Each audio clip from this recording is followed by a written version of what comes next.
आजादी के ठीक एक दिन पहले अखंड भारत दो हिस्सों में बंट गया, भारत और पाकिस्तान। बंटवारे का वो मंजर इतना खौफनाक था कि उसने भारत की आजादी के सुनहरे अध्याय को लाखों बेकसूरों के रक्त से रंग दिया था, जिसके निशान आज भी आजादी की महान गाथा पर एक काला धब्बा बने हुए हैं। अगला दिन 15 अगस्त 1947 भारत के इतिहास का वो ऐतिहासिक दिन बनने वाला था जिसका करोड़ों भारतीय बेसब्री से इंतजार कर रहे थे। मगर देश को अंग्रेजों की गुलामी से आजादी तो मिल गई, लेकिन जाते जाते अंग्रेज अखंड भारत में ऐसी ज्वाला भड़का गए जिसकी लपटों की गर्मी आज भी महसूस की जा रही है।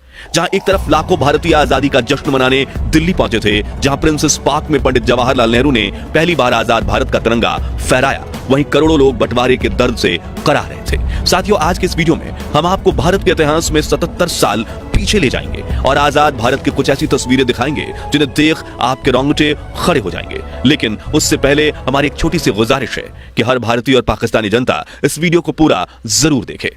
अखंड भारत, जहां हर धर्म के लोग एक साथ मिलकर खुशी से रहा करते थे, जहां वर्ष 1857 में आजादी की लड़ाई हिंदू और मुस्लिम दोनों धर्म के क्रांतिकारी एक साथ मिलकर लड़ रहे थे, उसी देश की आवाम में अंग्रेजों ने अगले 90 सालों तक एक दूसरे के खिलाफ ऐसा जहर भर दिया कि हमेशा साथ रहने वाले लोग आजादी के दिन एक दूसरे के खून के प्यासे बन चुके थे। साथियों, आजादी के वक्त जब देश का बंटवारा हो रहा था, उस समय देश में बारिश का मौसम था। कई इलाकों में बहने वाली नदियां ओवरफ्लो हो चुकी थी। बाढ़ की वजह से किसानों की फसलें तबाह हो रही थी। देशवासियों को अपने ही देश में रहने का डर सता रहा था। एक तरफ लाखों हिंदू पाकिस्तान से भारत की तरफ पलायन कर रहे थे, तो दूसरी तरफ लाखों मुस्लिम भारत से पाकिस्तान की तरफ भाग रहे थे। इस वक्त स्क्रीन पर आप दिल्ली से लाहौर जाने वाली ट्रेन की रियल दुर्लभ वीडियो देख रहे हैं।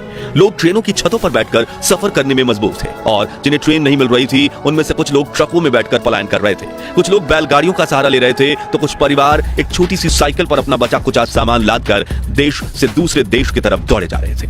जहां एक तरफ करोड़ों लोगों के लिए आजादी किसी वरदान से कम नहीं थी, वहीं लाखों लोगों के लिए ये एक अभिशाप बन चुका था, क्योंकि अपना सब कुछ छोड़कर जान बचाते हुए दूसरे देश में भागना किसी काले सपने से कम नहीं है। हालांकि बंटवारे की यह दास्तां तो आजादी से कई साल पहले ही लिखी जा चुकी थी, क्योंकि अंग्रेजों ने देशवासियों में धर्म को लेकर ऐसा जहर भर दिया था जिससे कई पॉलिटिकल लीडर्स ने तो धर्म के बल पर ही अपनी पार्टीज बना ली थी। जैसे कि मुस्लिम लीग के चीफ मोहम्मद अली जिन्नाह ने आजादी से कई साल पहले ही ये जिद पकड़ ली कि हिंदुस्तान में रहने वाले मुस्लिमों को एक अलग मुल्क दिया जाए, और उनकी इस जिद ने हिंदुस्तान के भाईचारे पर ऐसी चोट मारी जिसके निशान आज भी देखने को मिलते हैं। इस वक्त आप स्क्रीन पर जिन तस्वीरों को देख रहे हैं वो उस वक्त की हैं जब मोहम्मद अली जिन्नाह ने पाकिस्तान के गवर्नर जनरल बनने की शपथ लेकर अपनी जिद पूरी की थी और भारत से ही एक अलग मुल्क खड़ा कर दिया था, जिसके बाद वो अपनी पसंदीदा कुर्सी पर विराजमान हुए थे। हालांकि देश के बंटवारे को रोकने के लिए महात्मा गांधी, सरदार वल्लभ भाई पटेल और पंडित जवाहरलाल नेहरू जैसे दिग्गज नेताओं ने मोहम्मद अली जिन्नाह को भारत का पहला प्रधानमंत्री बनने तक का ऑफर दे दिया था। कई इतिहासकार बताते हैं कि बंटवारे की खबर से पंडित जी को काफी बड़ा झटका लगा था। जी हाँ, 14 अगस्त की शाम को जब जवाहरलाल नेहरू,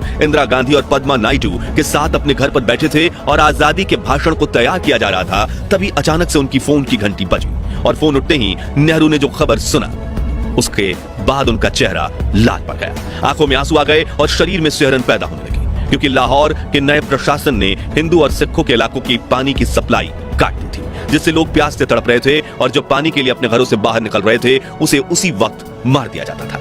यहां से शुरू होने वाले दंगे देखते ही देखते पूरे भारत और पाकिस्तान में फैल रहे थे। लोग मरने मारने को उतावले थे। खैर, अपने आप को संभालते हुए 14 अगस्त की रात 11:55 पर नेहरू संसद के सेंट्रल हॉल में भाषण देना शुरू करते हैं। उन्होंने कहा, हमने नियति के साथ एक वादा किया था और अब समय आ गया है कि हम अपना वादा पूरा करें। शायद पूरा नहीं, लेकिन जहां तक हो सके वहां तक। ट्रस्ट विद डेस्टिनी नाम की पंडित जी की ये भाषण सुनने के बाद महात्मा गांधी के नाम का नारा लगाते हुए देशवासियों ने आजादी का शंख नाद बजाया था। लेकिन करोड़ों देशवासियों को क्या पता था कि कुछ इलाकों में देश की आवाम इस आजादी की कड़ी कीमत चुका रही है। इस वक्त स्क्रीन पर आप भारत और पाकिस्तान के रिफ्यूजी कैंप्स की कुछ दुर्लभ वीडियोस देख रहे हैं। देखिए कैसे छोटे छोटे बच्चे नल के आगे एक बाल्टी पानी भरने के लिए लाइन में लगे हुए हैं, जिन्हें लेकर काफी देर तक चलने के बाद उन रिफ्यूजी कैंप्स में पहुंचते हैं जहां इनके रहने के लिए पक्की छत तक नहीं है, बस छांव के लिए कुछ फटे हुए टेंट्स और पेड़ हैं, जहां बैठने की जगह इतनी कम है कि लोग कड़कड़ाती धूप में गर्म जमीन पर बैठकर अपना शरीर जला रहे हैं। बच्चों के पास पहनने के लिए कुछ कपड़े तक नहीं बचे। 2 दिन पहले सुख शांति से जीवन व्यतीत करने वाले परिवार आज शरणार्थी बन चुके हैं। महिलाएं हाथ जोड़कर अपने परिवार के लिए खाना और रहने की मांग कर रही हैं। भूख की वजह से तड़पते हुए बच्चों का शरीर कुपोषित हो चुका है, लेकिन फिर भी लाखों लोग अपना घर छोड़कर बिना किसी मंजिल के आगे बढ़ते जा रहे हैं। इस ट्रेन के हालात देखिए, जिसमें लोग खिड़की पर लटक कर अपनी जान दांव पर लगाने से भी पीछे नहीं हट रहे, क्योंकि उन्हें किसी भी हाल में पाकिस्तान से भारत पहुंचना है। ये तस्वीरें लाहौर की हैं, जहां लोग ट्रेन की पटरियों के पास बैठकर ही खाना पका रहे हैं, ताकि जब ट्रेन आए तो ये जितना हो सके उतनी जल्दी ट्रेन पकड़ सकें। यहाँ खड़ी ट्रेन के न सिर्फ ऊपर बल्कि 2 डिब्बों के बीच खाली जगह पर भी लोग खचाखच भरे हुए हैं, जिनके हाथों में अपना कुछ टूटा फूटा सामान और दिल में जिंदा बचने की उम्मीद है।